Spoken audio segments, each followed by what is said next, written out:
You're tuned into news across the galaxy where they talk all things LA Galaxy with the Nag Boys. Let's start nagging.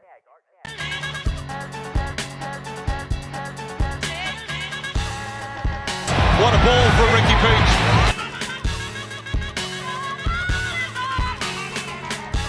News across the galaxy. Keep on nagging, guys.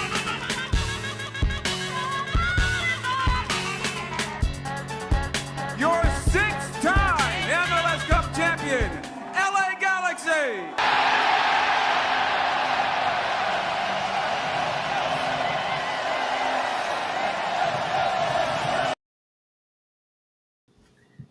It doesn't matter how many times I've heard that intro. I still can't believe that the LA Galaxy had won a championship last season.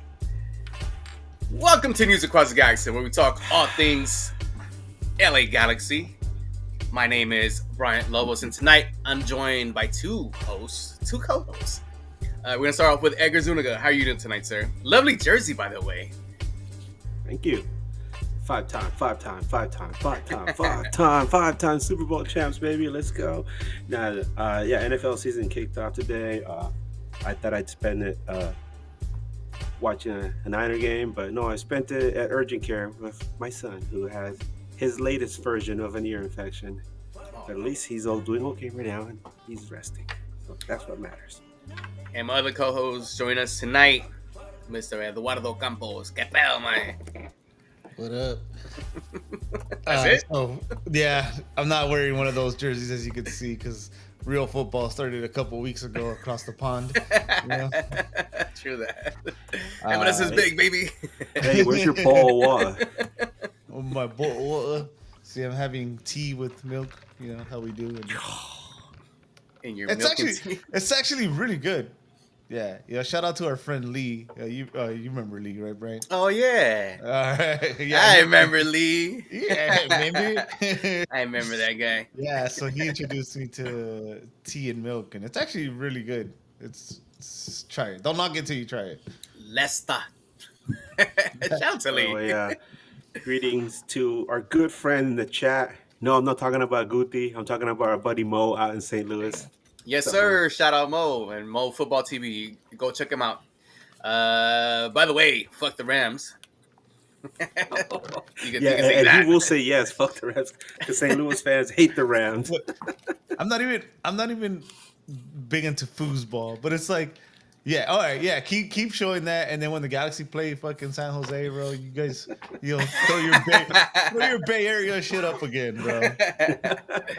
Hey, Joe Montana is an honorary LA son, right? Don't you dare. Anyway, how you guys been?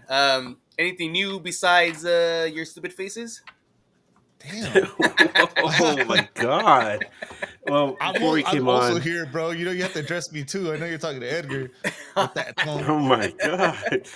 Well, a lot happened this week. I know, there's TV shows and other stuff going on, but this is something that I know all the three of us, at least, and some people out there might be watching or listening to us later on, can attest to a pretty big week in pro wrestling, because something that had been rumored for a long time actually came to pass. Thank you to all the idiots at AEW for making this possible and making this so CM Punk came over to WWE. Hey. Because out of all that, right, CM Punk coming back, the best thing that came out of all that is that Miss AJ Lee is back in the ring, and my God, that she looks in such fantastic shape. You can't tell she had 3 kids or whatever. No, yeah, She has phenomenal. muscles on muscles on muscles. My gosh, you know that she could kill someone just by looking at him. She's never ate a carb in her life, dude. Oh, No. 100%. Amazing. She's allergic to carbs or something. Hey, so is Finn Balor. So It's funny because Brian's gonna agree. I think we talk about CM Punk too now. The mic skills are great, and I will fast forward through this because I know a lot of people watching right now. Like, oh, here they go with wrestling. Myself and Brian are not from. Well, we are from, but we dropped out during the AJ Lee and CM Punk era. So I'm in a way, my nerd self is kind of giggling with anticipation, like, all right, let's see what this is, because it's, in my opinion, and I guess they didn't utilize CM Punk great in AEW, but when he came to WWE, it was slowly like, I don't see the big deal. But then as he got comfortable, it was like, all right, cool, this guy gets it on the mic, you know. So I mean, I've been 100% a CM Punk hater since day one.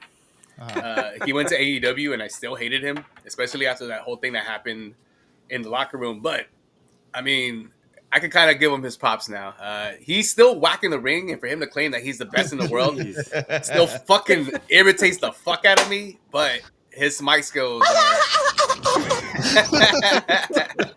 his mic skills are incredible. And you know, I'm liking the whole beef between the Vision, which is Seth Rollins, and his You mean the goons. Seth Riders?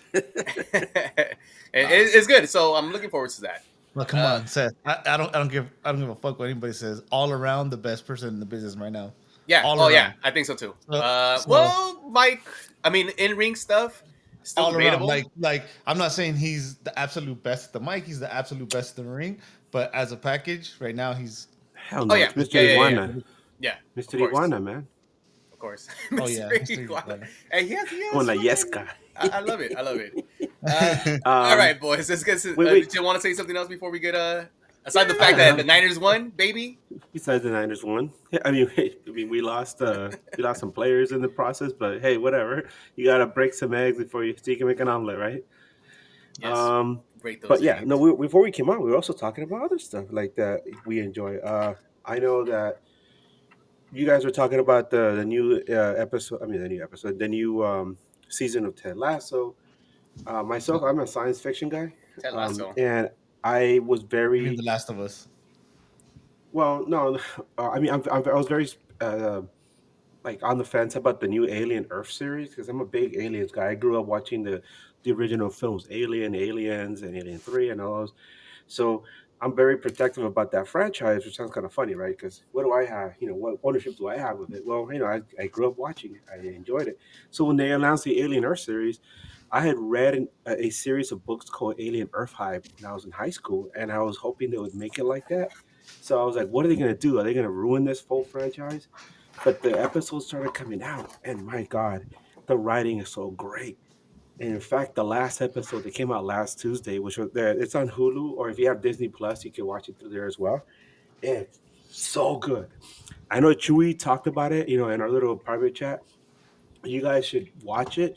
And if you know, you guys, you know, are listening or watching us right now, are fans at least of the Alien series, you know, with Sigourney Weaver and the Xenomorph and all that, go watch this. It's really good, and they're down to the last 3 episodes of the season, and I'm really looking forward to seeing what they have.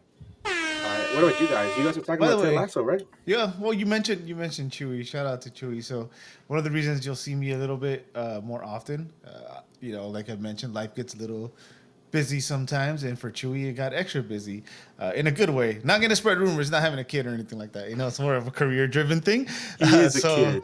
Yeah, he is a kid.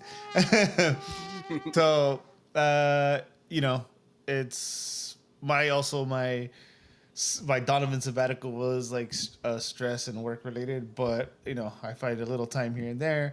And as Chewy's gonna be out because he literally can't be on the show, I'm gonna try to help as much as I can. So shout out to Chewy. So all that to say, shout out to Chewy. Yeah. And And go ahead.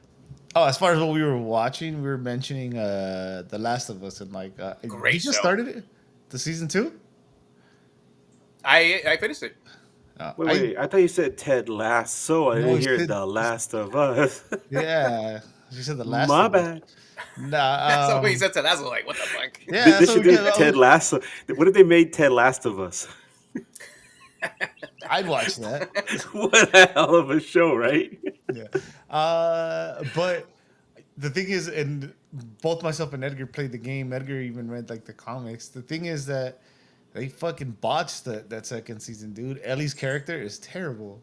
She's supposed to be like on a revenge tour, and I think somebody put it best where they were like, "Oh, she's acting like she's in summer camp," you know, like. And then I know although I know there's like the controversy with the whole her saying like, "Oh, I'm gonna be a dad." Like that moment in the game, she gets very upset. because it's obviously obviously that means she had a thing with Jesse was his name, and yeah, like she's like just she's a fucking badass dude and like mad and like the whole second part of the game. So I guess maybe you're watching it through like somebody's eyes that didn't play the game like we did, but as far as somebody like that played the game, I thought season 2 was terrible. And Yeah, that's the thing.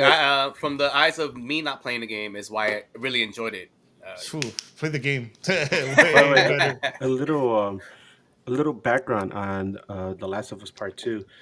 The guy who wrote and did the whole first game, he said that the way he did the original Last of Us, it was supposed to be a one-off thing, right? He said, the story was going to end. They're going to add a few more bits and pieces just to round out some corners, and that's it. But he said that there was so much demand from people and from other industry people about bringing it back, because what happens in entertainment media when something makes a lot of money, hey, you got a cash cow, right? So they convince them to write something. But I think they must have really pissed him off, because he said that when he sat down and wrote it, he wanted to like bring a conclusion to the series, and he put together The Last of Us 2, and he said that he knew there was going to be some controversy, sorry. There was going to be some controversy because he made the characters, especially the Ellie, make the worst absolute decisions you can make as a human being in this the video game series. And how does that translate into the show? Well, I think that they're trying to walk on eggshells, because if you have ever played Last of Us 2, there's parts of that game which leave you shaken to the core. You're like, dear God, what did I get myself into? And I don't know about you guys, but by the time I was done, I felt physically and mentally exhausted, and I was like, what the hell was this? I feel like I just hurt myself by playing this game. It was almost like Morty, right? After he played Roy, you're Yeah. just like, "Fuck, dude." What do I do now? Yeah. All right. Yeah. Before we Dude, get, We go have ahead. super chats. if you get your PS5, I'll lend you the game. All right, cool, perfect. There it is. We do I'll have dude, some Ricky Pooge bucks on the on the PS5.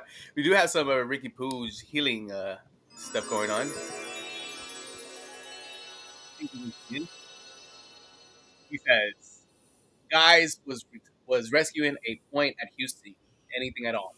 We'll get into that in a bit. We do have some simple things to talk about. Well, I guess to give him a quick answer on something, for playoff hope, no. I mean, did we really have any playoff hopes? Hell nah.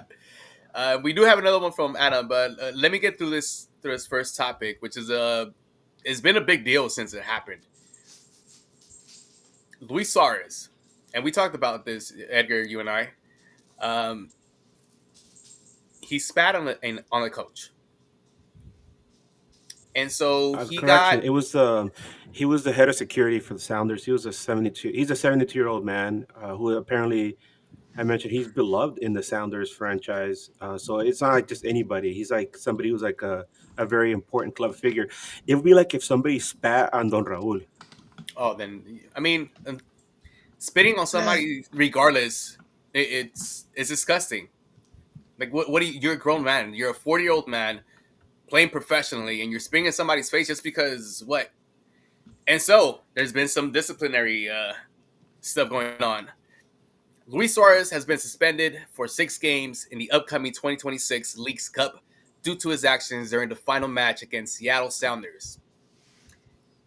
He was Look at involved. his sad trombone. Yeah, he was involved in a post-match altercation, which included spitting on a Sounders staff member, leading to his punishment by the Leagues Cup Disciplinary Committee. All right, gentlemen, is this enough punishment for Luis Suarez and enough punishment for Miami in general? Because it seems like we already know these are the babies of Don Garber. Should the punishment go further into MLS play and not just leave it at Leagues Cup? I'm gonna start with you, Eddie. So if it's Leagues Cup, right? Yeah, right. Obviously, they still took long, but even though the excuse like, oh, it's not MLS, it's Leagues Cup, it's still whoever's watching, right? They're representing MLS outside of MLS. So you have to set that precedence, like, oh, or standard, right? You're an MLS player. We don't allow that kind of shit. And it's got something's got to be done. It's very disappointing for it to take this long. I don't think we have any word that nothing isn't gonna happen, but as of right now, we haven't heard anything.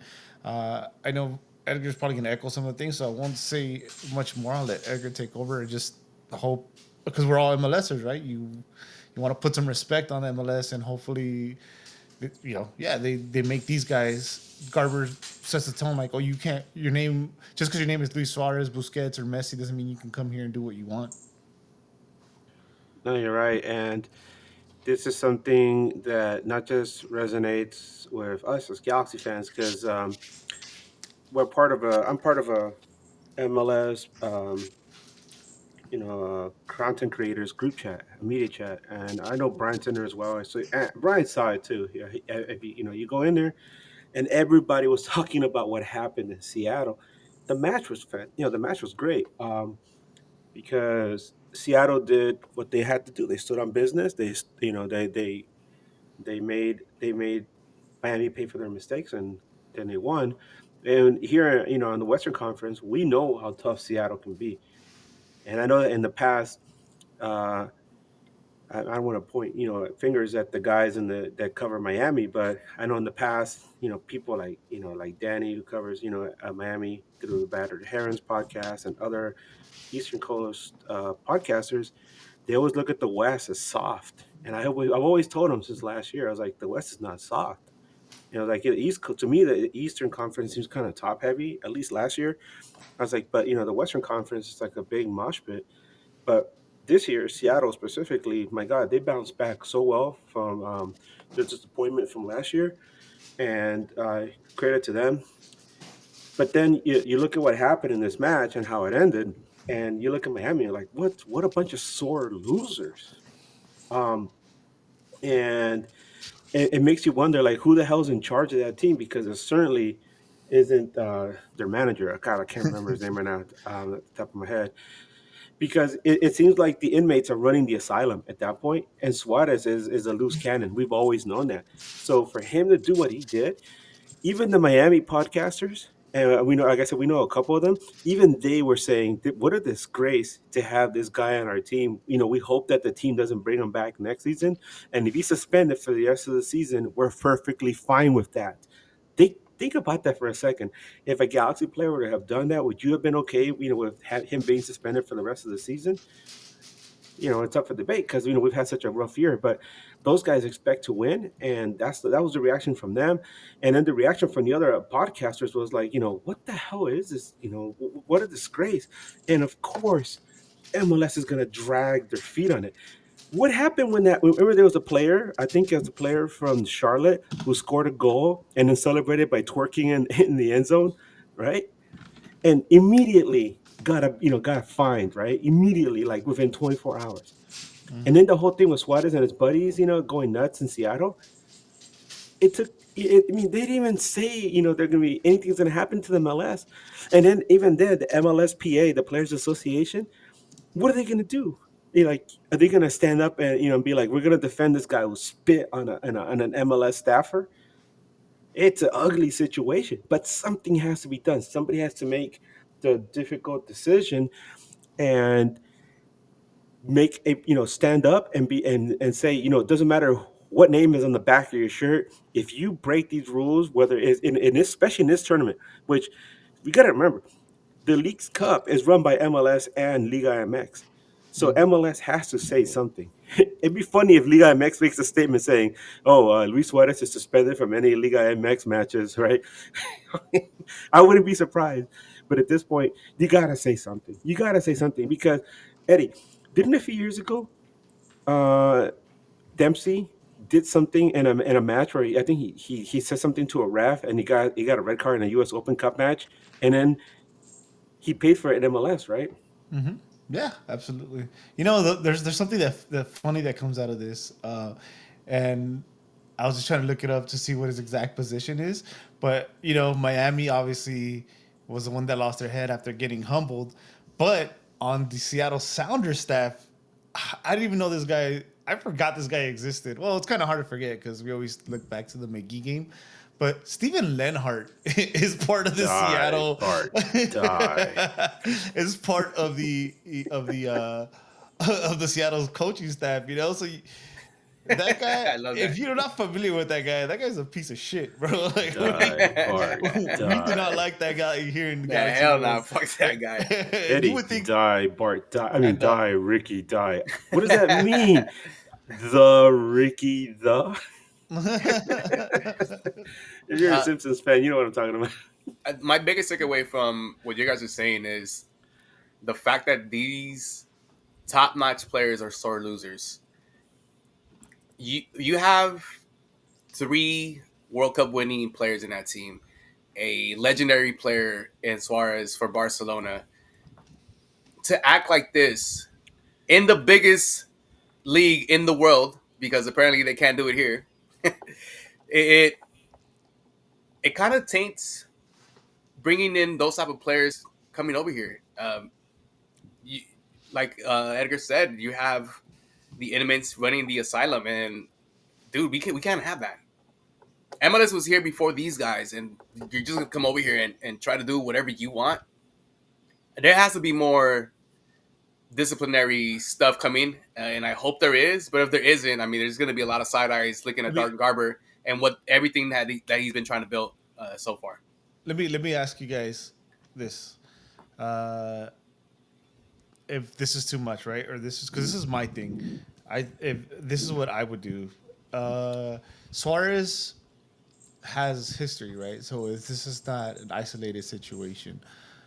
For me, spitting, you know, it's worse than getting punched, slapped. You know, that's like one of the most disrespectful things you could do. And you did it to like an older man. Whatever was said, you know, I don't know. It does, to me, at least, it doesn't justify spitting in someone's face. Hopefully, it's taking this long, and in my opinion, it should be an indefinite like suspension. It's garbage, bro. Again, it's representing MLS Leagues Cup. If anything, doing a Leagues Cup is worse because the goal of the Leagues Cup is a fucking showcase, right? It's a cash grab, so they expect more eyes to be on it. So, in a way, it's worse to happen in Leagues Cup. So, I think for me, that's like the route to go. That's the most, and you're kind of playing, right? Because you're kind of playing with it because I think we're all like of the opinion that Suarez isn't coming back next year, anyways. But to put like some respect on MLS is like, nah, indefinite. Like you're out. Like you can't until you go do 6 months of counseling or whatever, you know, whatever it may be. So that's what the indefinite stamp comes from. By the way, this is like putting the cart before the horse because and we're answering one of Adam's super chats. Brian, bring it up. Which one did you want to? The one where he asks about why hasn't Garber said anything. Here we go. Some Yeah, Ricky Pooge. we don't read Guthi's super chats unless he gives $50. Oh my god. I'll read it. Adam, $5 super chat. Is this like Jeopardy? Because we gave him the answer, and now here's the question. Why hasn't Garver said anything? And if this was any other team besides Inter Miami, would something have occurred already regarding punishments? Yeah, Yes. it's we kind of answered the question. I mean, we answered most of the question already, but yeah, I mentioned how in Charlotte, in the Charlotte match, one of their players scored a goal and he celebrated by twerking, right? And then that dude got fined right away for inappropriate behavior. That's what they said. And I'm like, what's worse, twerking after scoring a goal or spitting on some? Not just he stomped on the guy to make sure he didn't get away, and then he leaned in and spit in his face. Like, what a villain, man. So yeah, that's what it was, and it wasn't just him, by the way, because some of the other Inter Miami players did other stuff. Busquets took a swing at somebody. One He of the punched other somebody. He Miami punched a young Punch guy. him, but he made punched contact. him. yeah, I mean, and then one of the other Miami guys grabbed a Seattle guy in a headlock, apparently. And I mentioned how, like, what an ugly way to end this event that MLS has been. Not I'm not saying Liga MX, you know this. This is all MLS pushing Yeah. for this. how MLS, is trying to showcase this event, and they're like, "Yeah, we have this championship match, and we're gonna, we're gonna crown a champion," and then it ends in such an ugly fashion, and it taints what would have been a good moment for the Sounders. Like, damn you, Miami, for hijacking their moment. You guys are a bunch of fools. And the one of the most ironic things to me, all this is going on, right? And then you look all the teams fighting, and then you see a Messi. He's like away from everything, like completely detached from the whole situation. Well, there's also been reports of Messi telling De La Vega, who's one of the Oh Seattle yeah, players who was really good. He had told him, "You're never going to make the national team of Argentina because I'm there." It's funny we had like people idolize Messi and like why are people Messi haters? Like I'm a Messi hater, You've heard a bunch of reports. You've heard like none of this shit surprises me. Like Messi's known to be a piece of shit, Yeah, So that's a piece of shit statement. And as a Barcelona fan, and I've enjoyed Messi as a Barcelona. He's a legend, right? But shit like that not only like taints his name, it also taints what MLS is. He comes over here just because you're the best player in the world, arguably one of the greatest of all time. You're gonna just come over here and do whatever the fuck you want. And so now it brings up that what Tim Howard had said, right? That this is on the MLS, on the teams, on the players. Hey, if there's a bounty on Suarez and all these players that are playing there, I mean, I don't want to see no horrific injuries, but if there's one on these guys, it is what it is. All my homies hate Miami, and it's everybody against Miami at this point. yeah. One last thing I'll say so we can move on from this, like how fucked up MLS is. You fuck with MLS's money, and that's when they get mad. Players have missed All-Star games that get suspended right off the bat for not wanting to play in a meaningless match. But then we can't get a word out of this. So Yeah, there you go. yeah. We have another super chat, and this is great because we can segue away from from this this really ugly incident. Um, Ricky Pooch is healing. Adams, what you know what I'm talking about, right? The $10 super Yeah. chat. Awesome. All right, Eddie, want to read this one? Oh, remember I don't know how to read. I know this is out of topic, but who deserves a statue after Kobe Jones? Most comments I've seen is Bruce Arena, Robbie Keane, and what about Carlos Reese? Carlos Reese was the player who scored a goal in the first cup.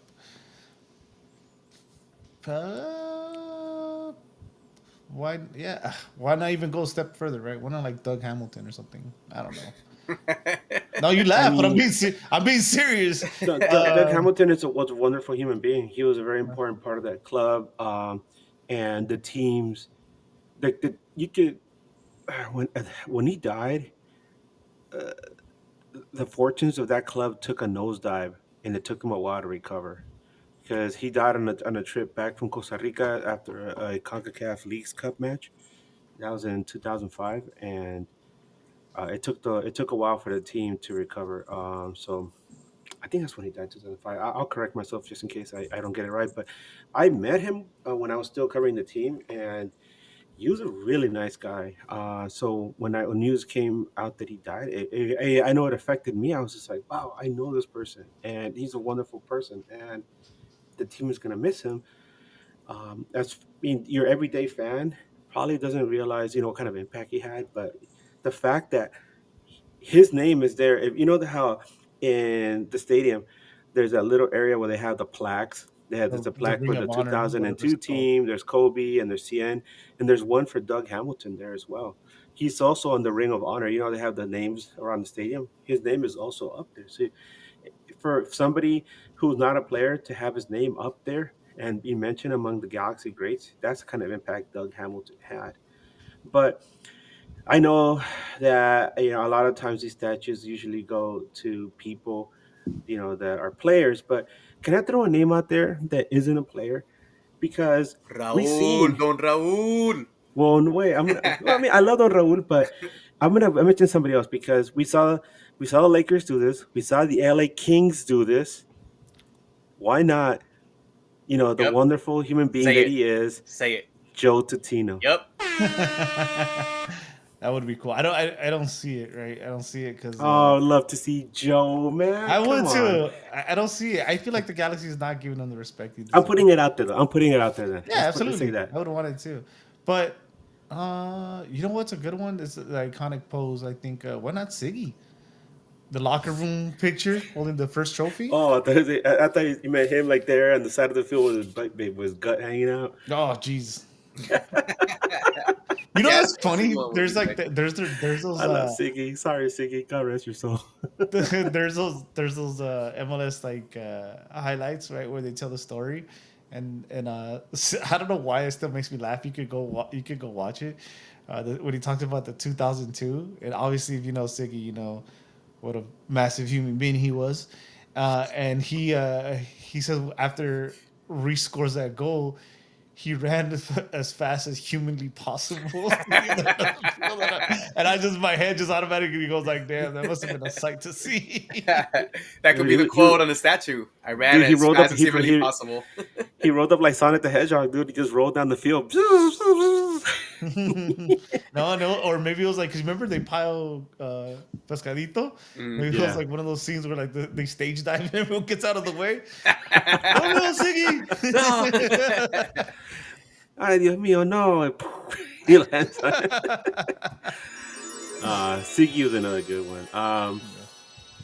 I guess we gotta address this one, right? I'll do it. Let me do it. Guti, whose house? Guti's house, right? Guti with a $1.99 super chat because he refused to pay that extra penny. Thank you, Guti. Dick. He says Sanabria saved us. AJ Lee is back, and the Lambs won. Let's effing go, baby. The silence of the Lambs. Get that shit out of here. Get that shit Thank you for anyway. the super chat. Thank you for the Guti. super chat. Thank you to all the super chats. All right, boys. So last night, the LA Galaxy took on the Houston Dynamo at Shell Energy Park. But before that, Edgar, you and I were able to go to the LA Galaxy pop-up at Absolution. And shout out to everybody that was there. Could you take us through the vendors that were there, some of the people that you probably talked to? What was the vibe for you? Oh man, I loved it. Here I'll bring up the list of vendors because it's worth mentioning. I I've only been to like three of these. This is my third one, and the one thing I really like about this is that yeah, you're there to watch a game with other Galaxy fans. At a bar. It's a nice little setup that they have there at Absolution, but everybody else, there's a lot of other people there. They're with their wares and stuff that they made with their own hands, and they put their own time into it. And it's just really cool to be there and see how much people love this club, that they make all this gear and these other little things that you can then collect and hold on to, and then pass on to your family members or friends. Um, I loved it. I don't know if some of you have noticed. I'm putting together an MLS. I mean, an LA Galaxy vest, a battle vest, and so I thought, hey, this is an opportunity for me to go out there and pick up some stuff. And it was more than just that though, because there's a lot of familiar faces, obviously, and it was such a wonderful vibe because like I said, it's been such an awful season. And obviously, people aren't there to watch the team win. It was more to just be there with friends and family and just enjoy being together, for this one thing that joins us all, the love for this club. And at the same time, support each other. Because obviously a lot of the people there, they have there's little small business, which is what they do and they share out there. So I went out of my way to buy as many things as I could. I bought some gummies from the Sad Girl Sisters. I love the Sad Girl Sisters. Thank you so much. I got to hang out with my buddies, my originals, the Galaxians. I got to say hi to Manny from the Outlaws and the other Outlaws as well. I spent time with the Riot Squad. I hung out with some people from ACB as well. And then I saw something really cool I got to share because I have a Venus flytrap at home and it's outgrowing its pot. So I was like, I need a little pot. So I went and I found Z Pot Lady. Follow her on Instagram. These are handmade, and she had so many of them. She had one that was like Frida Kahlo, and I almost got that one before I saw this one. And I thought this is perfect because Halloween is coming up, and it'll look great with the little Venus flytrap. So I got that from her. I also bought a patch from her. I saw Moving in Silencio. I'm sorry, Move in Silencio and Move in Silence. I'm sorry, and I got some of the championship, badges from them, which I'm gonna add to my vest as well. And like I said, Sagro sisters, and I did as much as I could. I wanted to buy some food, but it was sold out by the time I got there. But more than anything, it was just so much fun to be there and hang out with people, chat. Just, I mean, what can you expect? Kudos to everybody who's a creative. Yeah, And 100%. and LA Galaxy has one of the best, most thriving second party vendor, I guess, markets out there. Because I've talked to other podcasters and I asked them, hey, what do you guys have collectibles that other fans make, that fans make? And they're like, what's that? I'm like, oh, I'm so sorry. I'm so used to our Galaxy community being like this that yeah, it's something that we shouldn't take for granted. And but yeah, it was nice to hang out with Bryant and everybody else. I had some cold ones and just had a good time being with other people. No food, so and ended up eating a bag of pretzels, which I shared with Bryant. But yeah, good times, man. Yeah, you actually missed out on the cream cheese filled cheesecake. Dude, those were Oh my god, delicious. They were spectacular. the Yeah, Sagros, right? yeah. And shout out to all the vendors that were there. It's always good to see this type of stuff. I remember the first one that happened. It was in East LA at a elementary school. Yeah, I was there. Remember, I took Ezra. Yeah. So seeing from that point to where it is now, a lot of creatives, and it's a good for me. I like the vibe of it because you get to see a bunch of people that already seen the stadium, but they're selling stuff, and usually the stuff is really cool. So if you guys ever get a chance to check out any of these pop ups, make sure you guys go to them. They're really fun, and it's just a great time with everybody. All right, guys. So the Galaxy, the LA Galaxy, the six-time MLS Cup champions, Oh, before LA we begin, Galaxy. Bryant, Yes, sir. we tried. Let's just admit it. We tried to have a midweek show, and it just wasn't possible for many, many, many reasons. Or our little blue guy just wouldn't talk in the end. We But tried. the one thing that our good friend Colin told us was that uh, Houston's going through a really bad time. I mentioned that they have a very difficult time winning at home. They've only won like two games out of the last God like 11 matches or something. They haven't won at home since the middle of June. A streak that now continues. So I said going into this match, this is the last legitimate opportunity LA Galaxy has to win a match on the road because they're not winning in Seattle and they're definitely not going to beat Dallas in the middle of the day. So that was the setup heading into the match. And Colin told us, if you guys want to beat us, all you got to do is show up. But who was going to show up for this LA Galaxy team? Because we had no idea what the availability report was going to be until the night before the match. And then we saw it and we're like, oh my God, what the hell happened? Well, Funny, funny that you Eddie, brought that before we up. get into the match, that you want No, to. not getting into the match. It's funny that you brought that up about the midweek because I just realized that the title of our show right now says the midweek show. I think Galaxy. I'll change that. My bad. That's. He's featuring Yes. blue guy. You're the blue guy. Hey, blue guy. All right. Well, let's get What's to up, this. guys? Shut guys. I forgot how I did that voice. I mean, it wasn't me. So the lineup goes as follows: at goal, JT Marcinowski, Mike Wazowski. Your center back Perry, Maya Yoshida, and the newly signed, Rindolph, who has a choker, choker. Outright, Mauricio Cuevas. Out left, John Nelson. In the central midfield, you had Edwin Cerillo, Winder, and Diego Fagundes.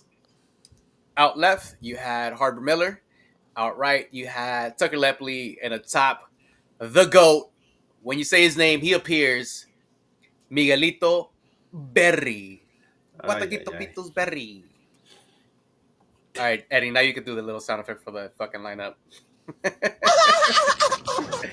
My God. This Oh is my something God. that, before anything, this is something that I did want to see. I was very, very outspoken that this is something that Greg Manny should have gone with. Let the kids play out the rest of the season. There is no way the other guys is going to make a playoff run. At this point, let the kids get some repetitions in. You analyze them, see what they can provide for you next season, and then that's that. Is there any familiar sentiments with that? He I quit. mean, You know, the He league. quit. He quit. He just told everyone Hey, that we the suck. season's Fuck it. over. Let's get the fuck out of here already. Season's over, bro. I mean, it's been over. We know that, but you I got mean, for guys that are me, getting paid millions and millions. You know. But anyways, go ahead. Sorry. no, I said for me going into this match, I didn't. I mean, I really did not expect them to win. But like I said, I felt like this is the one last true legitimate chance to win a match on the road. So and then considering what Colin had told us before the match, saying how bad Houston is right now, I was kind of intrigued to see if maybe they could pull it off. And seeing how the young kids, I'm sorry, that's redundant, how the kids did so well against Colorado, I was like, hey, maybe they could do something here, right? Um, so who knows? But uh, I'll tell you how I felt about the match at the end of the match because it was such an ugly, sloppy match. But go on, man, go Well, on. let me. I'll tell you how excited I was that I was already. I had a fucking busy Saturday, and I did not set time aside to watch the game live. I had to watch it later. That's how much. And plus, I had time during the fucking U.S. game, man. God, that's a whole nother podcast we can have. Fucking Pochettino, dude. I'll just say this real quick. I have to mention the U.S. now that I brought it up. Uh, I wasn't sure what it was, but I feel that there's a lot of players in not good enough form in the U.S. right now to be playing better than this, bro. I have anybody, Edgar, Brian, if you guys please tell me you have a clue what the fuck Pochettino's trying to do and what kind of football he's trying to play, because this shit is terrible. And I don't care I what don't know, man. anybody says, like, oh, there's not enough time, whatever. Fire that motherfucker now. Go get I somebody don't else. know. I'll give you a quick short story. I was at work. I'm back in the office, my job, and I'm back at work this week, right? And the president of our company comes in, and he's a big soccer guy too. He comes in and he's like, "Hey, Edgar, are you excited for this weekend's match?" And I'm thinking, like, well, the Premier League is not on right now, and I know he's not a Niners fan, so he must be talking about the LA Galaxy, right? And that was my first thought, right? And I'm like, well, the LA Galaxy is pretty bad. They're playing Houston. He's like, no, not them, the USA. And I'm like, oh, those guys. And I remember thinking to myself, gee, really? They're playing this week, and I forgot they were playing.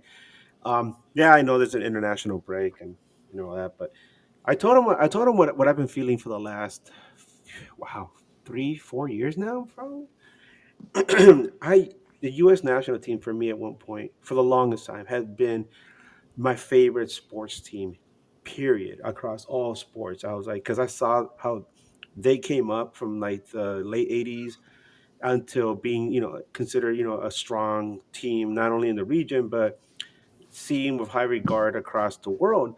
To what a debacle they've had over the last decade or so, to the point where like now I don't get excited about the U.S. national team. I used to plan my days around when they would play and where I would watch the match. I would go watch parties and watch them with the American Outlaws, and I don't get that excited anymore. Um, I'm really this team to me. Um, they have no sense of unity. They have no identity whatsoever. They have no grit. There's no set roles. You can't point at any one player and say this guy is the one we can count on. Um, like Eddie said, like what kind of formations are they putting out there? Does he even understand what's going on? I know Pochettino has his resume, but do you really think this guy understands or knows anything about the history of this national team? No. And that's where you have that weird situation where do you stick with somebody who's U.S. born, who understands what MLS is, who understands, where this federation has been and what the team has gone through over the last, 50, 60 years? Or do you bring in somebody who has a huge resume, somebody like a Jose Mourinho, who's now available, by the way, um, and hope that they can figure out a way to make things work? I also want to throw in there, and I know some people are probably thinking like, no, don't, that talk is crazy. But I also wonder how much the current state of politics has affected, the heart of this team. Because as much as we want to keep politics out of sports, as we've seen in MLS, politics finds its way to creep into the sport. And there's you can bet that there's differing ideologies in that team, and some people will probably be more vocal about it in the dressing room or maybe on social media, and that stuff will affect a group of people, because raise your hand if you have not lost or stopped talking to people because of said politics over the last 10 years, Never. right?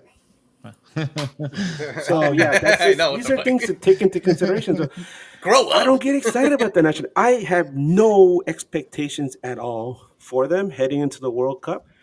And even then, I know I'll be disappointed. I don't. I expect them to be grouped unless they get some kind of stupid teams in there, right? But I expect them to get grouped, which is sad, considering that we waited for so long to have another World Cup in this country.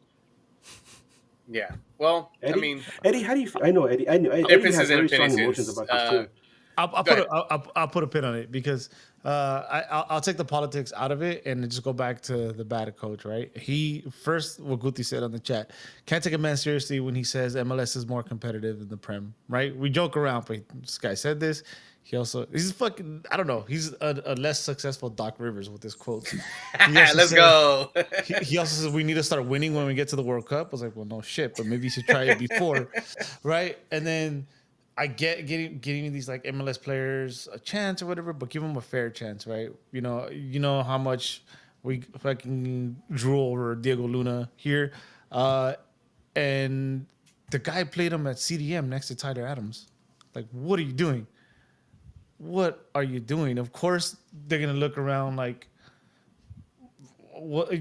There's no respect for this coach. I'm sure, like, these guys are playing at higher levels now. You have Pulisic who's playing for Milan. You have Weah who's playing in. Did he move to Marseille? I forget where he's playing right now. But Tyler Adams, who's having a good start in the Prem. So then you get this coach who brings in an MLSer who's like one of the hotter players, and he plays him out of position. It's not. I mean, yeah. I mean, there could be politics, but I don't think like ultimately that's what it is. I just think this guy's a fucking idiot. Yeah, 100%. And let's get to one of the super chats by our No, good not that friend one. Oh, Stephen Ma. We love you, Steven. Talking about the USMC. He says South Korea's 2-0 victory against the US was so great. I'm having a great time watching reruns of the match on TV. Mexico, Oh my God. Mexico. Hey, I love By the it. way, that second goal by Korea was a golazo. Oh Hey, yeah. Korea's a good team, dude. They're not a bad team. They're a good No. team. And Adam, we'll get to your super chat towards the end of this to the segment. Anyway, back to the Galaxy. The even more depressing stuff. All right, boys. This first half. Let me give you stats for this first half. Ball possession, of course, the LA Galaxy. Real quick, before we go Yeah. too far. There's a Galaxy shout out in that game, by the way. Galaxy ex player Mi Young Bo is actually the Korea coach right now. Hey, let's go! Sick. I love There that. you go. Silver lining, I guess. I guess the LA Galaxy with 59 possession to Houston's 41. expected goals in that first half. Houston 0.72 to the Galaxy's 0.23. Total shots 5-5, 3 on target for Houston, none for the LA Galaxy. Big chances, Houston had 2 of them, the LA Galaxy had 1. Big chances missed, Houston had 2, the LA Galaxy had 1. Accurate pass, our 90 to their 86, and corners R3 to their 2. Guys, what did you guys see in that first half? What was something that maybe gave you some hope that this could turn out in a positive spin? Exactly. Eddie's face says it all. I would rather just give you a comment about the whole game. So there's just like frustration, right? Because you seeing the way the season's going, and I think I kind of, I mean, I'm not. It's, I think it's kind of obvious. Vanny, one of Vanny's biggest problems. Vanny, is not a bad coach. He's not a bad tactician, but I don't think he's a good. How should I say it? He doesn't. I feel like he maybe doesn't know how to put egos in check, because these games, the one against Colorado and then this one, we looked calmer. We looked, we didn't get exposed as much because of unnecessary turnovers. That ball was rotating back when it had to.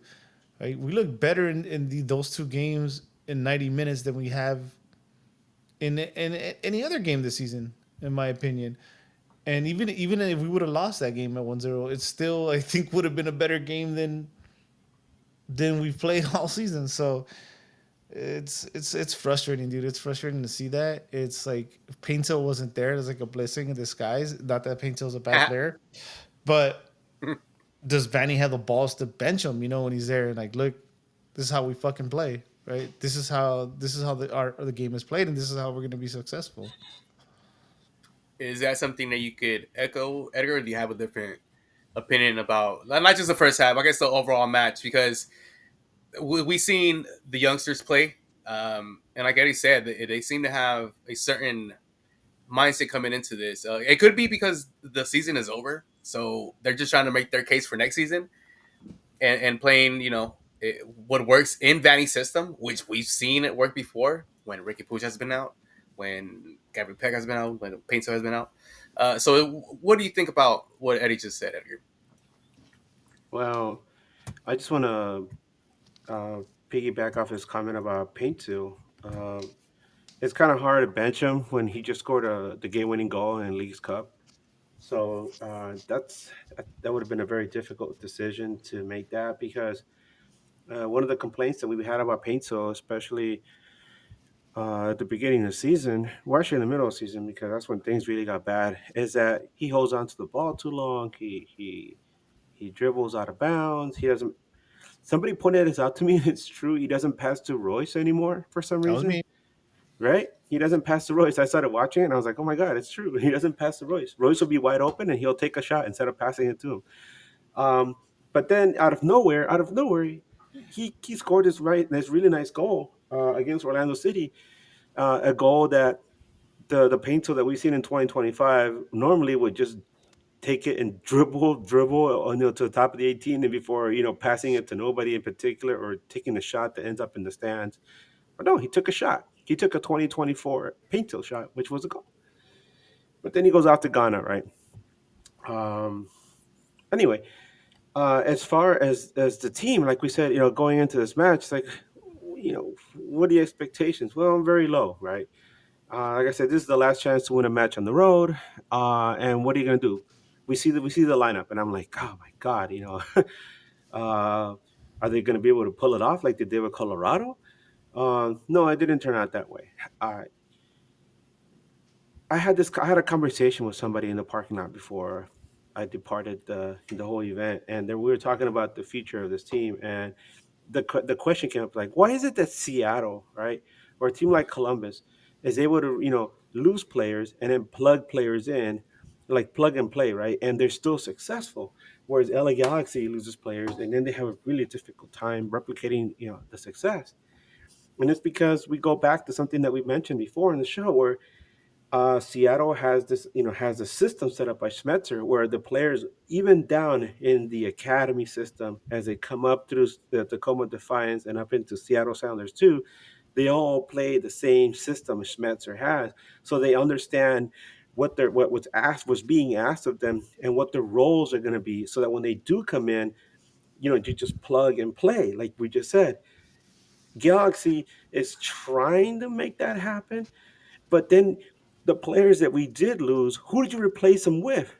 Here comes Nascimento from Brazil. Here comes Sanabria from Paraguay, right? Just two examples. And then you have Wander comes in from Louisville City. So these guys that don't understand the system, and especially in Sanabria's case, not only did he not understand the system, then he got injured in the second match and was out for so long. So these guys didn't understand what the roles were going to be.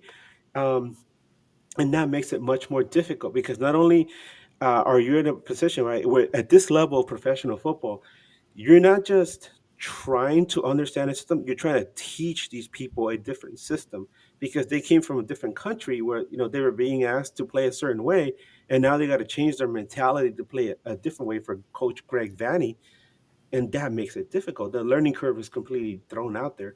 So all of this, on top of all the injuries, on top of everything that's going on, and that's why that issue's there. So going into this match, I'm like, what do we expect? It's been sloppy. And my overall thought of this match as I was going home was, this was ugly. Because even Colin Houston podcaster hit me up. He's like, this was such an appropriate result for such an ugly match, and right. And I was thinking to myself, This was like watching two sloppy drunks go out and start slapping each other around. And in the end, they both like pass out and like just fall asleep over each other, and that's that. That's cute. By the way, Actually- Sanabria is Uruguayan, not Paraguayo. My bad. Sorry. Go So ahead, Eddie. on two things that I'm gonna touch on. Two things you said. The first thing Wait. is, calm down. Hey, look at Onyx. What's up, Onyx? Onyx. The first is the whole like what Seattle does, right? Seattle and other MLS teams. That's not us though. I've said this before. I'm pretty sure I said this on the pod, right? We are Madrid. We are the Lakers. We are those teams, right? We don't really develop players. We bring stars, right? Obviously, in the MLS is a little trickier, but that's who we are. That's who we will be, right? Ricky Puig might not have been a household name per se, but he played in Barcelona, right, or through the academy. Same thing with Paintsel. Paintsel was a Premier League player, and he has some reputation with Ghana. So we still kind of follow that formula. That's why we look outside. But in MLS, you're handicapped with money, and we obviously got it very wrong. We got it very wrong, I think, this season, because even then, other teams still, after winning a championship, don't fall so flat on their face as we did. And then the other thing, fuck, I forgot. Oh yeah, so yeah, Colin said it's a sloppy game, and then in the spirit of boxing, since we're leading up to Canelo Crawford next week, this reminds me of boxing of like when I was younger, when I first caught eyes of Mayweather. I fucking hated Mayweather because the way he fought, dude. And, it's like defensive. It's not pretty. It's not flashy. But when you're the away team, bro, this is how you're supposed to play, right? And this is more credit to Vanny and the way the team came out and played. We did not let Houston get comfortable. We did not let Houston implement their game on us, and we went in and stole a point and mission accomplished. So it's not pretty, but sometimes it's supposed to be like that when you travel away, especially in a place like Houston where we have suffered and suffered and suffered. How many Yep. times? So Yeah. I've been a big advocate of like steering away from that whole let's buy stars every time. yeah, well, I know it's not gonna happen, but I've been so get over it. because this is the thing, dude. Like winning brings you in the fans if that's what you're worried about, and winning builds a culture regardless. Edgar just mentioned the whole thing with Seattle. They've been probably the top club in MLS for the past decade. not only have they won titles in MLS, they've been able to compete internationally. They won the CONCACAF Champions Cup. They went to the World Cup of Clubs. They competed. And with a roster that doesn't have a Messi, doesn't have a Ricky Puig, doesn't have a with those type of players. So why can't the LA Galaxy do it? Unfortunately, my boy, you live in Los Angeles. It doesn't matter. So, winning yes, it does. fills the seats. It Winning doesn't fills matter. the seats. No, it doesn't matter. You live in Los Angeles, where unfortunately you get a lot of casuals. It's the thing to do, right? You have to make it a trend. You have to make it hot. You have to make it, again, that's why, and fuck. Well, I guess I can use both. Like the Rams and the Chargers, right? Who's a hotter ticket in town? The Rams, The Clippers and the Lakers. Who's a hotter ticket in town? the Lakers. It's all the flashing lights. It's all of that, bro. Like that's the unfortunate part about living in the city. I agree. I would rather win. Right? I'm with you, but you can't do it here. That's the thing. You can't. Man, fuck that. Nah. Start winning because this season You has have to been. do both. That's the thing in LA. You have to do both, and that's why this job in LA as an LA Galaxy, FO is tricky because you're handicapped when it comes to salaries. So, And then that's why it's you hard. have the season that you have this season because you're and not that's- able to substitute any of the players that that's- you brought in as the stars. Oh fuck, we totally missed it. And this is why my argument for who we should bring back and who should get the next statue so we can bring them back. Edgar, come on, you know what's coming. We can swing the deal. Tim Wiki, please come back.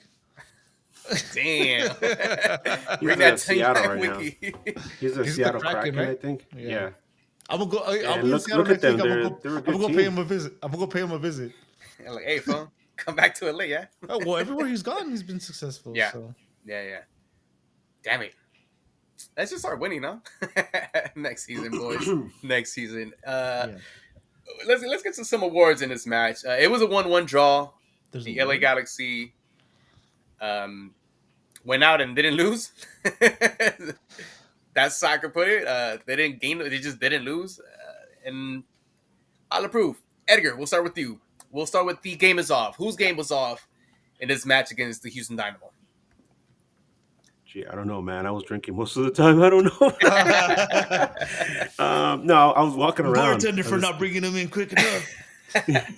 No, I was walking around for most of the time, and I was planning to watch the match in full this morning. Obviously, that wasn't a possibility, but I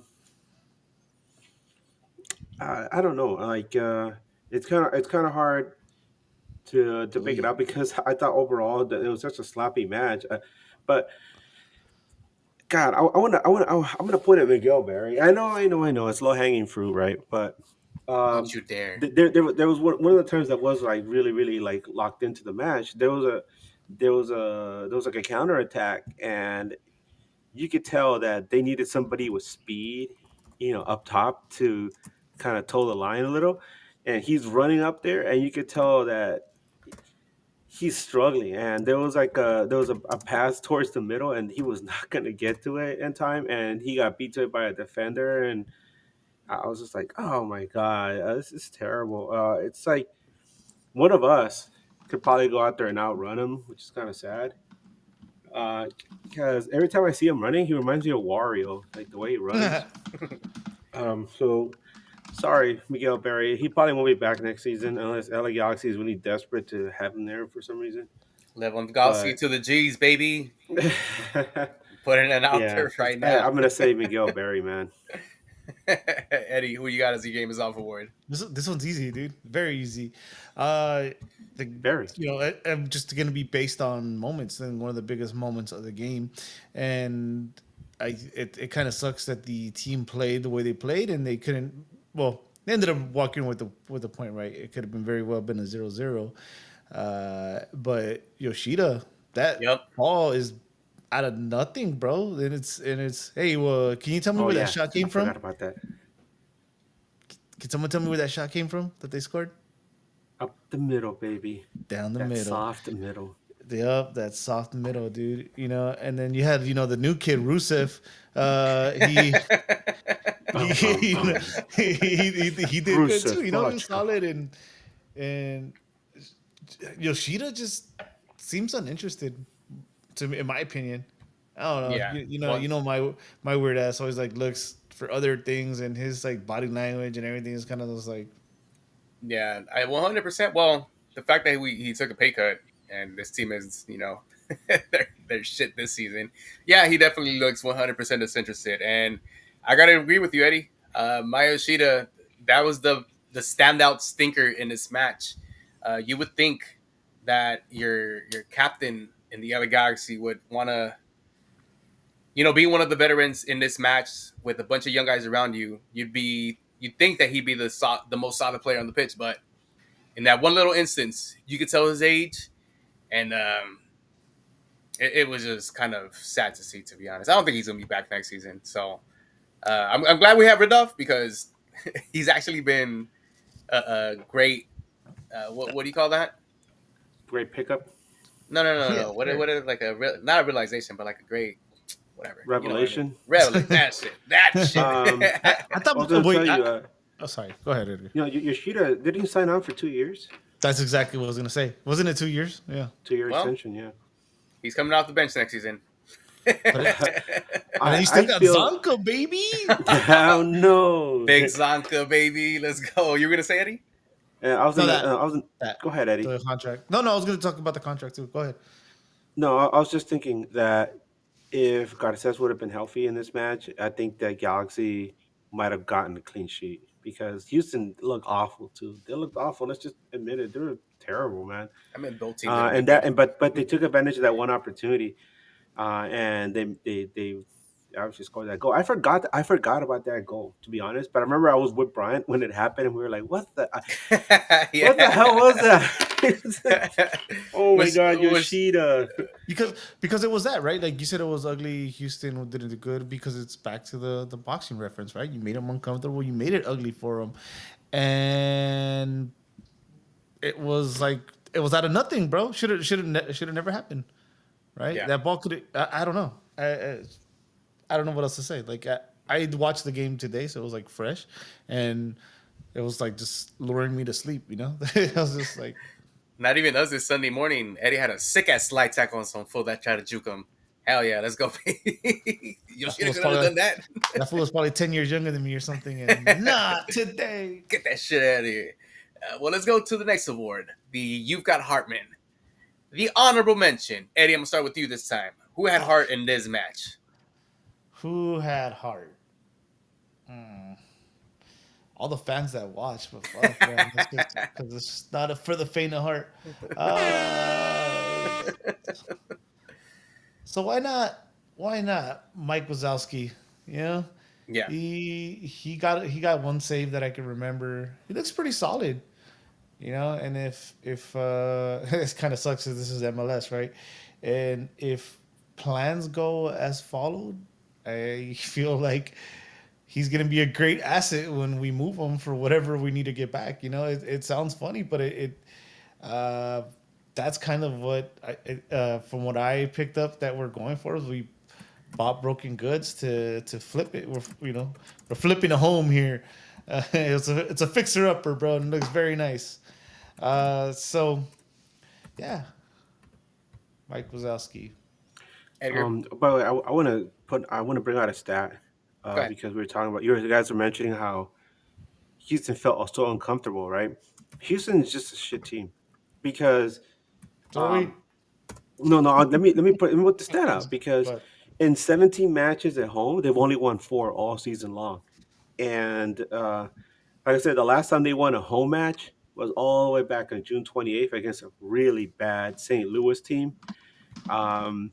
So yeah, no, they're really bad at home, and it's something that Colin had mentioned to us the first time we had him on, and that game that got rained out. He mentioned to us how he wasn't very keen on Houston winning that match as well because Houston has so many struggles at home. So this Galaxy just adds to their misery. Good. That's still payback for what happened with the Dodgers. Screw you guys. Who got heart this match, though? Oh, my bad. I do, I guess. For watching the game? I have heart, baby. I'll say JT Marcinkowski. I feel like boo. why? Go with somebody I new. like Fuck that.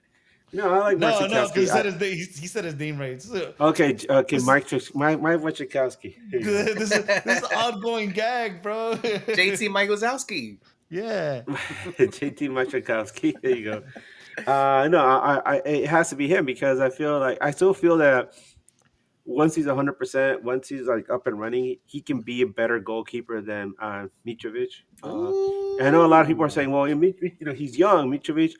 He's probably gonna get better, for next season because we're watching him evolve right now from being a little shaky to probably being straight up the starter next season. But I feel like if Marcinkowski hangs around long enough and keeps recovering like he has, I think he's gonna be. He might even be the starter because this guy was one of the best goalkeepers in MLS when he got injured. So I feel like we got a good one there, and he might, if he returns back to form, we'll be pretty lucky. But he's also broken goods, right? So there's a chance, even if he got hit. I don't know what the injury. I don't remember what the injury was or how it happened. But even then, it's an injury that happens. So there's kind of some vulnerability there. And I think Mikovic is going to be a star too. Like in my opinion, he's a great. He could be a top MLS keeper. So I think if you've got to pick one or the other, it's kind of risky to roll the dice on someone that has injury history, right? Because I don't think we'll be able to hold on to both these guys, in my opinion, because they're both going to be, at the top of the game at some point. And age wise, is Justin Timberlake, Wondolowski older than Mikovic? I think so. Mitrovic A lot is older. is a young kid, man. Fucking Justin Timberlake, baby. So that it's I don't yeah, I don't doubt that he'll be a great keeper, but again, I don't think we can. Well, here I'll tell you right now. Novak Mitrovic, he's 23 years old. JT Mike Wachowski, he's 28. So it's not that bad for a No, it's goalkeeper. not. No, He's no. young. Goalkeepers play to like 93 years old. So Yeah, so I'm saying he's still young. So he's got a long career ahead of him, man. But anyways, Brian, you sleep there? Who you got? I have Diego Fagundes for the celebration, to be honest. I don't know if you guys caught as soon as Sanabria scored. I encourage everybody who's listening to this and watching this right now, go back to the highlights. Watch right after Sanabria scores. Look at Diego Fagundes' celebration. Goes up to one of the defenders from Houston Dynamo and yells the shit out of that goal right in his face. It's just for that. And he still feels the fire. You got to remember, he played for Austin for many, many years, and they have the rivalry with Houston. So hey, I love it. I mean, he didn't have a good match, but just because of that celebration, I'm gonna give it to Diego Fagundes. You know what? Sidetrack because Guti also said it on the chat. But despite I love Fagundes, I love the what's it called, the love he shows for the club and the how excited he gets about things or whatever. But his stock is like down and down and down. Yeah, like, he hasn't had a good season, and he's expensive. Mm-hmm. That's one to watch. If we're talking about auditions now and stuff, he's one to watch. So I think what if Austin comes asking for him again, and they offer like a nice little price for him? What do you think, Eddie? Let him go? Do they still try UC? No, Juicy went back to Argentina. No, I'm just kidding. No, you let him go. It's a lot of money. It's MLS, bro. Handicap. You can't really take a chance at that money, that price, because he's in the million, right? Already. Isn't he like a TAM or some shit? Yeah, he is. So I'll confirm that in the meanwhile. But yeah, dude. I mean, that's one to watch, bro. That's definitely one to watch. All right. Well, now to the most prestigious award in all of MLS. Yeah. The next standing player of the match. 1.25 million, by the way. For the next standing player, not for the contract. Edgar, who is your next standing player of the match? I think it's going to be pretty... Well, I don't know. I wouldn't mind because I've been shitting him on all season. But Edgar, go ahead. Who's your next standing player of this match? Greg Vanny. No, I'm just kidding. No, it has to be Sanabria. I mean, he came in. Yeah, I mean, this is by. I mean, it's by default. Because he scored the game-winning. I mean, not the game-winning goal. Sorry, the tying goal at the death. Felt like a win. I mean, he's gotten his good deal of criticism. But on this night, he kept LA Galaxy from losing a match, and that's always a plus. So, yeah, next standing, but the most underwhelming next standing. Eddie, who you guys are next standing? Oh no, Eddie's being sucked underground. Oh shit! I hope I don't fall. Get back up. Let me see. I don't know. Again, it'll be underwhelming. I guess it's just I would just have to pick one, just to pick one, right? In the chat, somebody mentioned Rindolph. Yeah. Two people mentioned Rindolph. I think Randolph is a good one. Why not? I think they were pretty solid, and yeah, I mean there isn't much to pick. Rindolph and a shot collar. Yeah, Cuevas was the highest rated in this match It's for one the of other those. Galaxy by It's one of those little. 7.6. It's one of those little fans because they were in Houston. They're like. I think I'm gonna have to agree with Eric on this one. Sanabria, like I mentioned earlier, I've been very critical of him since he came to the LA Galaxy.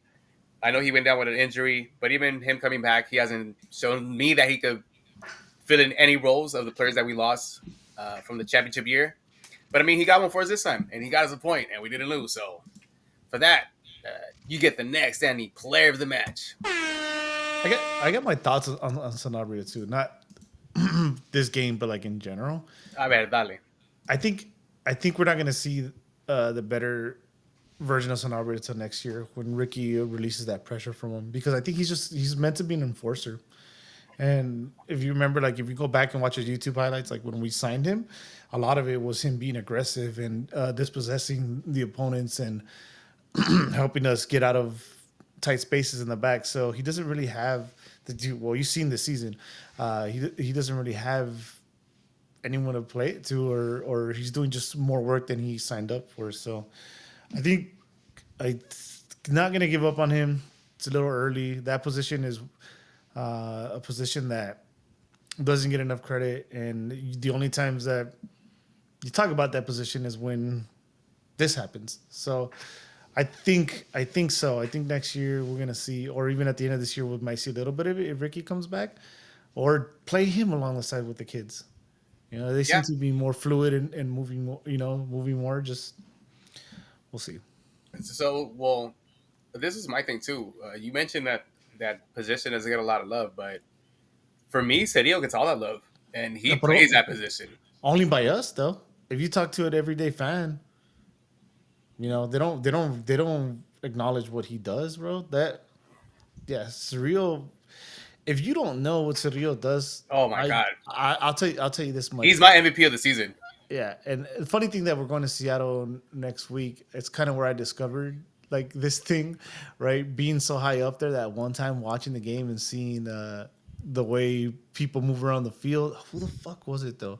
Somebody that was just like, was it someone in Seattle? I don't remember, but I remember like we're I don't know if you remember this, Brian. We're up there and we're just like looking at.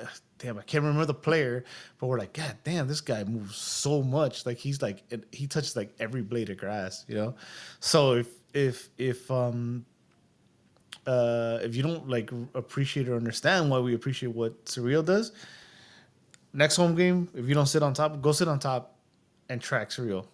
Just him, and you'll see those type of players in that position, they clog up a lot of lanes. So all he's gonna do is move a lot and not necessarily get the ball as much, but he prevents teams from playing out just by being in position. So go watch him up there, and then you'll see why we're like, damn, Cerillo is a guy we got to hold on to or make a lot of money for him because 100%. He's great. He should be. Well, if it wasn't for this bad season, if we would have continued having the season we did last year, I would say he should have been in the national team talks too. especially if you're gonna fucking play Luna and CDM. You Dude, that know, could have been Seria right there, yeah, dude. Might yeah. as well. I do agree with your point of Sanabria being better next season. It's just this season in particular, he's not something that gave you the Galaxy anything, and from my point of view. By the way, we have a super chat we haven't addressed yet from Yeah, Adam. well, this is the one. Yeah, we're gonna. And About it's a to, good time to bring it up right now because we're yes, going to sir. wrap up this game. Yes, sir. Yes, sir. Let me get the music going for Ricky Pooja's knee. Um, I got- Hold on. Can't hear you. Hold on. Ready? Okay, go. Any thoughts on former goalkeeper Bond? And is there a midweek show for the Seattle Sounders game? I'll take the first part. Bond's still black. Go ahead, Edgar. Bond is Bond. Um, Colin, and the first time we had him around in the match that got right now, he mentioned how we asked him, which player from Houston has had the greatest impact, this season, and he said, strangely enough, Jonathan Bond. I'm like, really? Okay. But he said that Bonds had a pretty solid season, and he was coming off an injury, and we were wondering if he was going to play against the LA Galaxy, and he's like, yeah, if he is able to move around, you bet he's going to be there in that match. And sure enough, Bond was listed as a starter for that match. The match never happened, so it got postponed, and here he was again against the LA Galaxy. Uh, my thoughts on Bond, nice guy, but I still think he's like a mid goalkeeper. We've had, and I don't know how Eddie feels about this, or you and Brian too, because we've talked about this in the past. I feel like LA Galaxy has not had a solid goalkeeper since Jaime Penedo. Ooh, We, yep. we, we've had so many bad goalkeepers come through here, and we forget what a good goalkeeper is until we see somebody like a Brad Stuber or a Gallese, or like a Berkey, and you're like, wow, look at those guys making these amazing saves. It's like, Kalina. that's because those guys are good goalkeepers. Yeah. That's what they do. We've had such crap goalkeepers for so long that when they stop a shot, you're like, oh, it's amazing, and we clap for them, and then we see what great goalkeepers can do, and we're amazed. So yeah, the Bond is mid at best, and he fits in with that Houston team. Um, as far as a midweek show for the Damn. Seattle Sounders, our buddy who we had before, Cameron Collins, he's completely gone off the grid like Greg Sanchez. We have no idea where he is right now, but one of his co-hosts on his show, Seattle Scuttlebutt, um, Nicolaus, I forgot his last name. Nice guy. I'm gonna reach out to him. We're probably gonna have him on if everything aligns correctly. Probably Wednesday night, Bryant. What do you think? Yeah, Wednesday night seems fair. So keep a lookout for that. We're gonna make the announcement just to make sure that we can secure that. But yeah, the Sounders game is always interesting. I know Eddie is gonna be there. Chewy's gonna be there in Seattle too, right? And is Guti going out there too? Guti, and then my primo Tony. Shout out to happy birthday, bro. Yeah, happy Yeah, happy birthday, birthday to Tony, Tony. man. Yeah, if you guys might not know who Tony is, but he creates a lot of those Simpsons Galaxy pins, so you know. Yeah. Yes, yes, yes, yes. By the way, do me a favor, Eddie. If you're taking Guti, drive over to the border with Canada and throw him over the wall. Thank you. I'm not That's that. all. I'm not that strong. Oh my god, you're mean. No, but good. Thank you. Don't be mean to your wrists like that. Come on. Oh damn! What I was gonna say now. Oh yeah, so Yeah, they're announcement. bullies. I mean, I will most likely actually be on this midweek's show because Nicolas is nice enough to offer the shows around and give us a bit of the Seattle experience. So I've been in contact with him. Super cool dude. So yeah, I'm excited to to get to chat with him about soccer. He's a really great guy because we talked about how we love the beautiful game, and how shit happens and how the way he put it, I thought was cool. It's like obviously I don't drink, but one of the things he said was like we can get together for a drink and celebrate soccer like we should. I'm like, that's really cool. That's cool. Like, yeah, I like that. Let's do it. I mean, I'll have a coffee or a non-alcoholic beer. But yeah, let's get together and celebrate soccer. I like the way you put that. So We do have one comment from IG. Since we didn't get to the question, we only have one comment from Logan all Jones, right, and I yeah. think this one's a really good one, bro. Christian Ramirez. Puta. That's how we came out, bro. That's how. Goddamn, Christian, bro. What the Oh my fuck, God. dog? Oh, how can we not talk? Oh, It's like so you Central know, American qualifying, man, this because a is lot happened. a good time to bring this up. But I had looked up the salaries, right? Because I was curious about Fagundes. There's you remember how we have like money to play with next season with expiring contracts. So when he went, expect him to come back. And even though Ramirez maybe not might not be the most expensive, but we all agree we would have taken a chance anyways. And even better to know that it's only 1 year, so his contract will expire too. So Oh, there you go. let me get But that. Thank the Lord one from Bosberger. Oh my God. Thank you. and Is that no, Archer? no, it's the guy from Family Guy. Oh, The guy my from the bad. The guy from the clerk store. yeah, the The convenience store store. clerk. The store. Uh, Remember- you know, so funny, dude. We had Christian Ramirez scoring 10 goals this season. Thinking he wasn't going to do what Dejan Joveljic Oh, did, man. but he would have been more than serviceable. And yet, you had. Well, I mean, I'm not even mad that Nascimento is going to take over his job, to be honest. But we Well, were way off on that one. We I were mean, way off.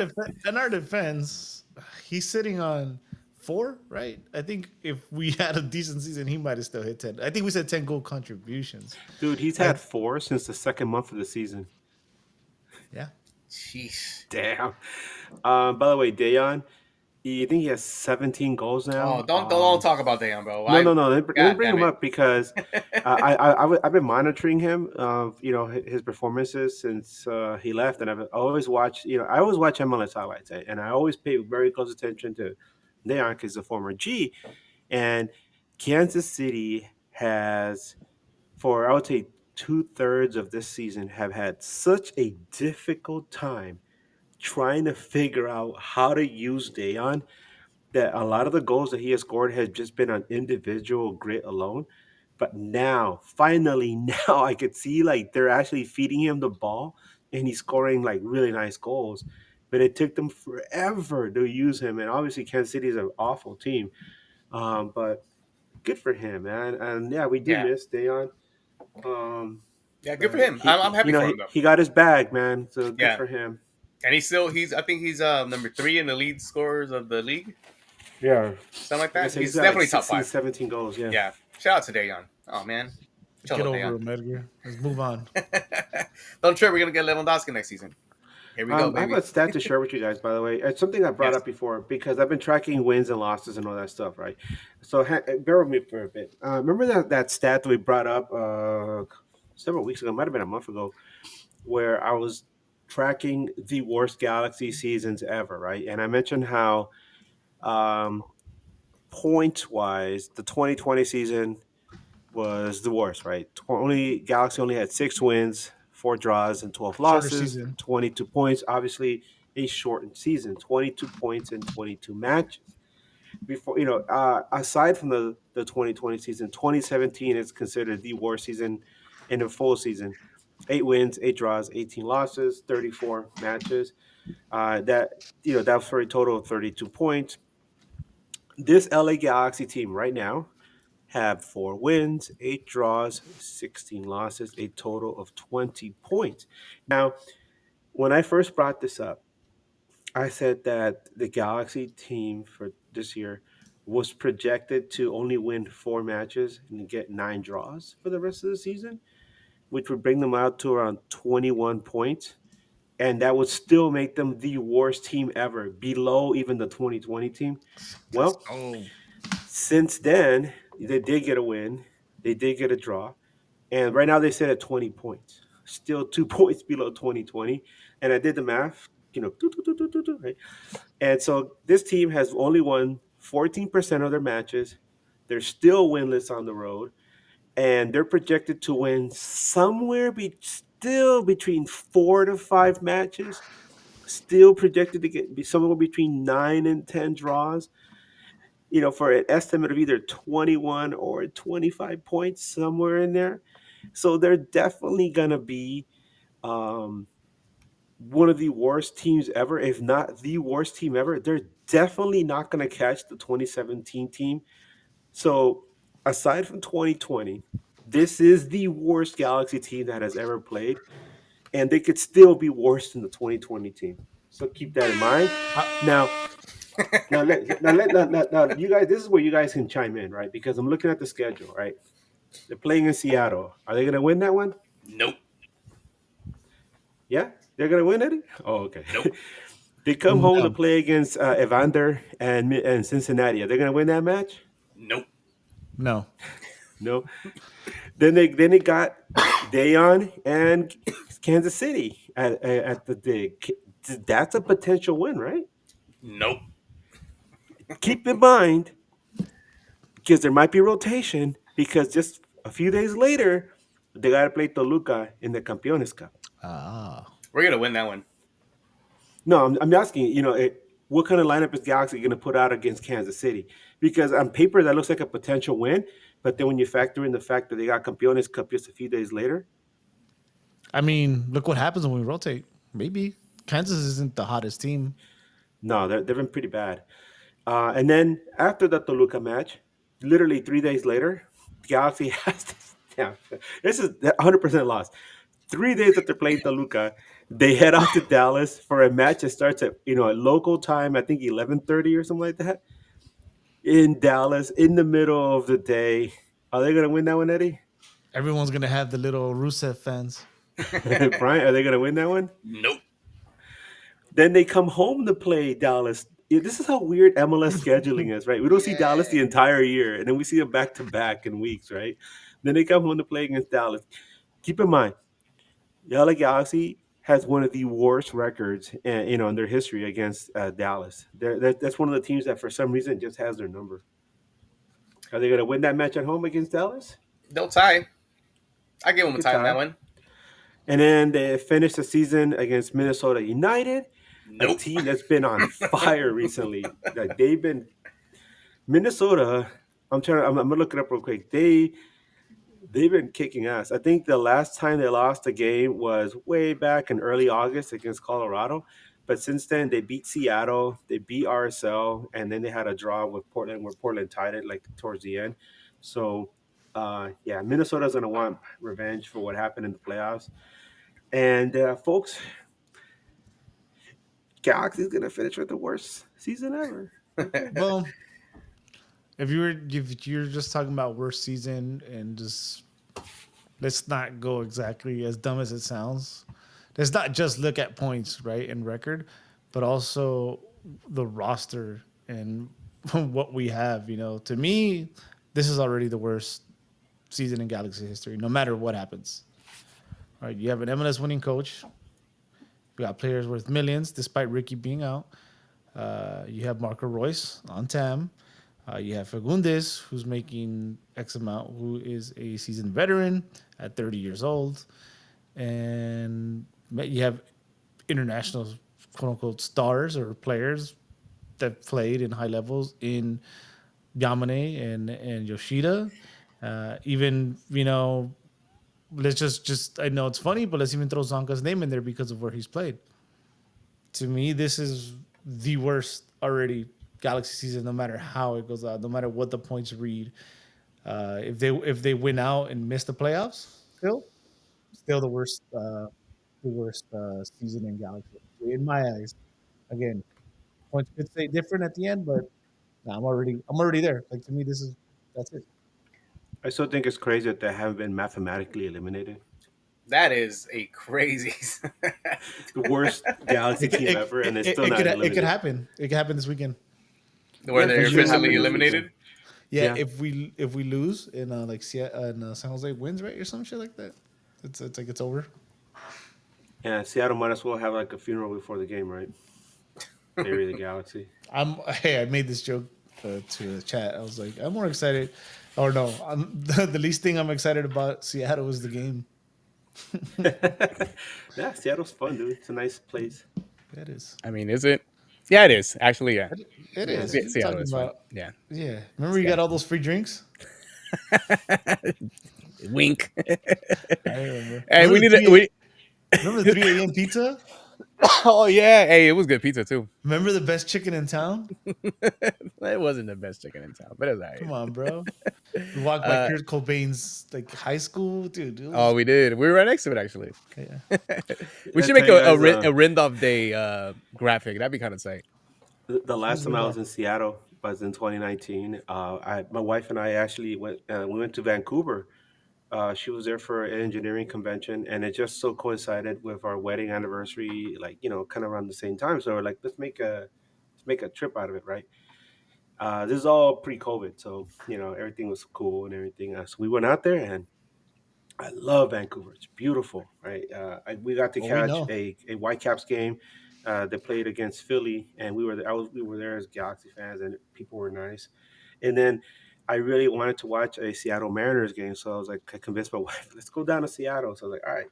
So we drove, across the border all the way down into Seattle, and it just so happened that the same day that the Mariners are playing, the Mariners are playing the Texas Rangers. I remember, and I got seats behind home plate, which I thought was awesome. But anyway, the same day at the same exact time that they're playing each other, uh, right across the road in Lumen Field, Seattle Sounders was playing against LAFC, which I thought was crazy, right? I was like, what the hell? What are the chances, right? So anyway, I remember pulling into the parking lot where we parked, and I get out, and there's a family of Sounders fans getting out of their car, and they look over at me, and I'm wearing Galaxy gear, and I'm wearing like a Dodger hat, and they're looking at me like, what are you doing here? It's like, well, we're here for the Mariners game, and they're like, well, we're playing LAFC. And I'm like, yeah, screw those guys. Yeah, screw those guys. Yeah, yeah, yeah. Anyway, so later that evening after the game, I'm walking around, the market that's near the, where everybody hangs out at, afterwards, and there was a bar there, and I didn't notice it at first, but it was packed full of LAFC fans, and I walked by wearing all Galaxy gear, and they look over at me, and somebody says, "Hey, look, it's a Galaxy fan." And like, what the hell is he doing here? And I was just like, "Oh, okay, that's interesting. I did not expect that. That was not on my bingo card." But um, anyway, despite all that, I loved my trip to Seattle. Beautiful place. Go to the Space Needle if you haven't done so already, Eddie. Really cool. Enjoy it. Nah, I'm just kidding. Yeah, dude, I just remember too the Seattle dog. With the cream cheese. Oh, Yo, sauteed that onions shit's and fire, dude. jalapenos. Yup. That shit was fire. Good times, great times. Anything else before we get up out of here, guys? The fuck is No, Red just Hot? thank to everybody who came up and talked to me at the pop up. Great, good times were had. Uh, Got to reconnect with some people I haven't seen in a while. Um, a lot of love from everybody out there, from Lars and from my homies, the Galaxians, Outlaws. It was nice to see some of the ACB folks I haven't seen in a while there as well. Isagro sisters, always amazing, and with their mom who's always there supporting them. Um, and also a lot of love to the South Central G's. Every time I run into those guys, they treat me like a fucking king. So Yeah, those guys are awesome. I Yeah, love Oh, them guys. Thank you so much. and of course, send you guys his Seattle trip tips, so Eddie could indulge on the Seattle-ness of Seattle. All right, Edgar. What's that? We lost his audio, Brian. Hey, Eddie, can you hear him? I can't hear him. nah. Where can they find you, Edgar? I'm sure that's Where what can you're- they find you? Yeah. Yeah, you guys can find me. That's what I'm there he asking. is. He's back. You guys can find me on Twitter, Instagram, and Blue Sky. I'm actually gonna put up a video. I interviewed our homie Brian Zuniga from ACB. I interviewed him after the event. Caught up with him, he's a guy who always travels on the road, and so he shared one of his stories from his travels. So check that out. And I'm gonna upload it tonight. Eddie, where Yes, can sir. people find you in real life? When's your next Temerarios concert, Eddie? We wish there was this fabulous. You could find me on. You can find me on IG. I post a lot of like inspirational stuff. You know, like try to motivate people. That's kind of where I'm at life right now. You know, just look for my name. It'll come up, and just be ready for all that. If you're a cagapalos, you'll get removed. And also, yeah, I'll be heading to Seattle. If you're heading to Seattle, hit us up. Right now, the itinerary is Mariners game for myself. Nice. I might do. Yeah, it's Mariners Angels too out there. That stadium is beautiful, man. Yeah, I mean, it's funny because I really don't care for baseball, but like, you know, just being in stadiums like Wrigley Field in Chicago was amazing. So I'm excited for just going visiting the stadium. After that, possibly going to see Sublime. Sublime is out there. Then obviously the Galaxy game on Saturday, and there's a disco fest there at the pier. So I might go disco. Hell yeah. Disco Yeah. it up. I love it. You can find me as Bryant Nags on Twitter and Instagram. And that does it from us tonight here at News Across the Galaxy. From Edgar, Eddie, myself, Brian, shout out to Shigaso, working hard as usual. We're going to get up out of here. And as always, keep on nagging. And how Edgar likes to say, Wu-Tang for life. For life. Keep on nagging. Damn it, Eddie, calm down.